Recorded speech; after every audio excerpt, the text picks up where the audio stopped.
It is the end of 2020. This is December the 31st of 2020, and it has been one hell of an awful year for so many reasons that I don't have to go over.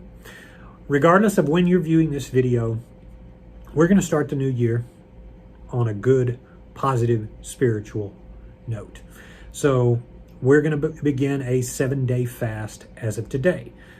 If you're finding this a year, 2 years, 3 years, 5 years later, it doesn't matter. You can join us too in your respective time. I'm going to do a 7-day fast because that's the most reasonable amount of time to see the most mental, spiritual, and health benefits while also respecting a normal working life. I have done many fasts over the years, and they're all very beneficial and positive in their own way. First of all, let's set the stage.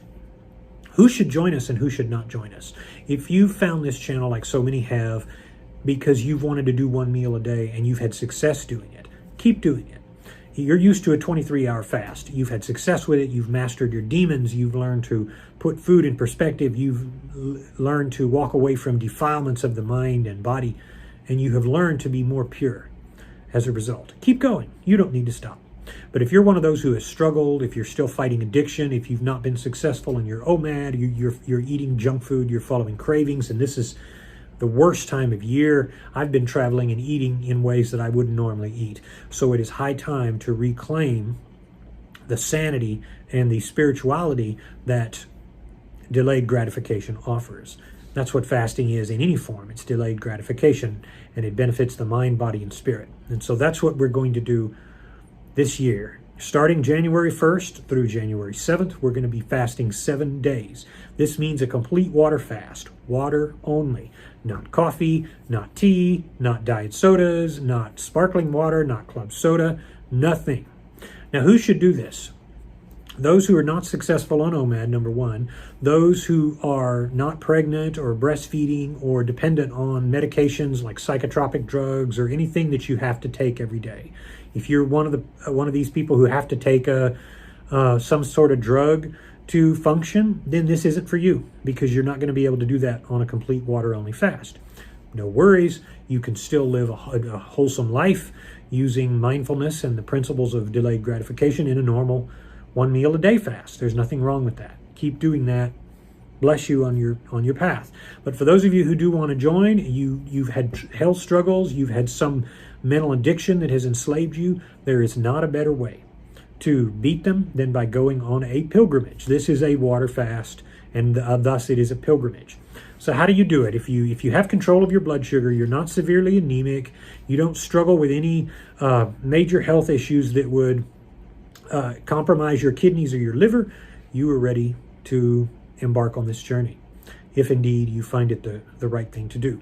What is the first step? The first step is to choose your water. Now, you would think that water is water. You just go to the faucet and turn it on, right? Wrong. The water in the tap is very dirty. It has all sorts of heavy metals in it, and when you're in a complete fasted state, you absorb those on a crazy level.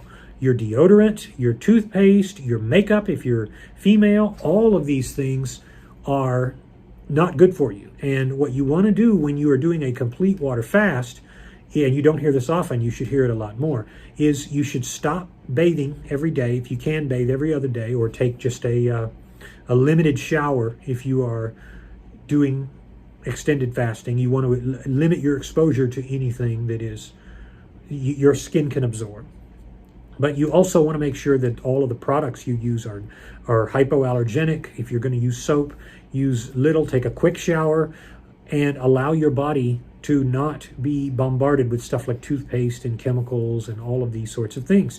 Take off work. That's another big consideration that you need to keep in mind, especially if you are law enforcement, if you're a first responder, you're an EMT, you're a firefighter, you're a jailer. You're doing a lot of stressful work, and you cannot be out there if you're running on 35% energy. Believe me, you're going to have lows after the second day of water-only fasting where you're going to barely have the strength to lift your head. And if you adjust very quickly, it might be the third or fourth day, but you're going to have moments where you are extremely weak and you need to lie down. That's part of it.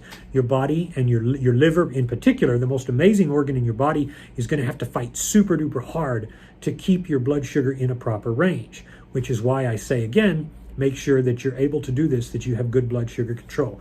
But if you do, or even if you used to and if you've had diabetes, it's all going to go away. If you've had hypertension, it's going to go away. If you've had trouble with wounds healing, if you've had mystery illnesses that your doctor can't diagnose, this is perfect for you. It appears to me. So the challenge here is to be able to select your water. I recommend distilled, but I use vapor distilled water. I get a big case of it at Kroger and I have it all around. And for a meal, I have, quote meal, I have 50 to 75 ounces of water. I do that 3 to 4 times a day. I weigh myself before I drink anything in the morning. If you're doing a water fast, do weigh yourself every day. You'll find that the average weight loss with water will be a whole lot. But actual fat loss after the second day will be 1 pound, 1.5 pounds for men, 1.2 pounds for women, give or take. And you'll find that that's pretty consistent. But weight loss isn't the key here. Mental reset is. If you're a person who prays, do so. If you read the Dharma, if you read the Bible, if you read the Quran, anything that you find to be spiritually valuable, this is the perfect time to reconnect with your creator. Or if you just like to lay around and watch YouTube, that's fine too. So that's the big thing. Select your water. Other water, drinking water, purified water that does have trace minerals is okay, but we're talking here about water. No snake juice, no butter, anything that is considered insulin neutral is still not water. You don't want to do it. But secondly, make sure your water is handy. Thirdly, make sure that you have your water with you and you mix it up. So have hot water, chew on ice. Drink enough water at a time to where you feel like you've eaten, but not so much that you feel like you've put a 10-pound plate in your stomach. A lot of people make the mistake on a fast of drinking 4 or 5 canisters of water. Well, then your body has to make your kidneys work twice as hard to keep your blood sugar level because you're flushing out all of the glucose that remains in your blood. Your liver's having to fight to put more from your fat storage into your blood. So what you should do is you should consume plenty of water 4 to 5 times a day, but spread out. You should easily be able to keep up with the load through bowel movements and urination. It is healthy to have good bowel movements. If you're losing weight, the more bowel movements you have, the more weight you lose when you're doing water fasting. You'll urinate and defecate, but you don't want to give your body too much of a load to be able to, you have to evacuate that too many times per day.